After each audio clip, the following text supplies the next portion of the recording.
Hello everyone, সবাই কেমন আছেন? আশা করি নিশ্চয়ই ভালোই আছেন।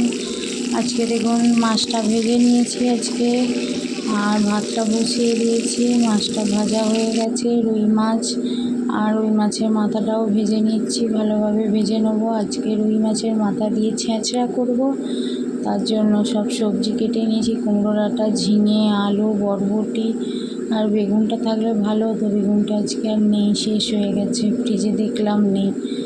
এবার আমার মাছটা ভাজা হয়ে গেছে, মাথাটাও ভেজে নিলাম, তুলে নিচ্ছি। ওই তেলেতেই এবার কালো জিরে ফোড়ন দিয়ে দেবো, কারণ এবার ওই তেলেতে মাছের করব। এবার কালো জিরে ফোড়ন দিলাম, আর করবো আজকে চিংড়ি মাছ দিয়ে আর রুই মাছ একসাথে করবো। আজকে কালিয়া করবো, রুই মাছ আর চিংড়ি মাছের একই সাথেই কালিয়া আছে, আজকে আর আলাদাভাবে করছি না।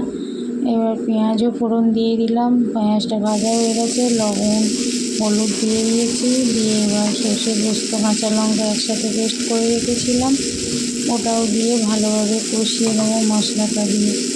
এবার মশলাটা ভালোভাবে কষাতে থাকবো যতক্ষণ না তেল ছাড়ায়, কারণ সর্ষেতে তো লবণ দিয়ে বাঁধা ছিল, খেতে হবে না। তো এবার জলটা দিয়ে দিলাম, ভালোভাবে ফুটে উঠলে এবার মাছটা দিয়ে দেবো। এবার মাছটা দিয়ে ভালোভাবে ফুটিয়ে নেবো, দিয়ে একটু শুকনো শুকনো রসা করে নেবো। রুই মাছ আর চিংড়ি মাছ দিয়ে কালিয়া তোমরা কে কে এরমভাবে খেয়েছো, আর আমাকে কমেন্টে জানিও।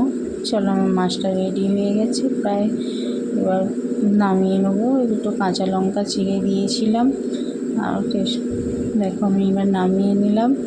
দিয়ে এবার ওই কড়াইতেই ধুয়ে পরিষ্কার করে তেল আর শুকনো লঙ্কা, তেজপাতা, পাঁচফোড়ন দিয়ে দিলাম। করবো ওই ছেঁচড়া তরকারিটা সব রকম সবজি দিয়ে।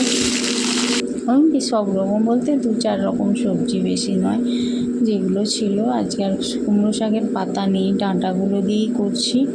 পাতাগুলো একদিন বড়া খেয়ে নিয়েছিলাম, তাই জন্য আর পাতাগুলো নেই।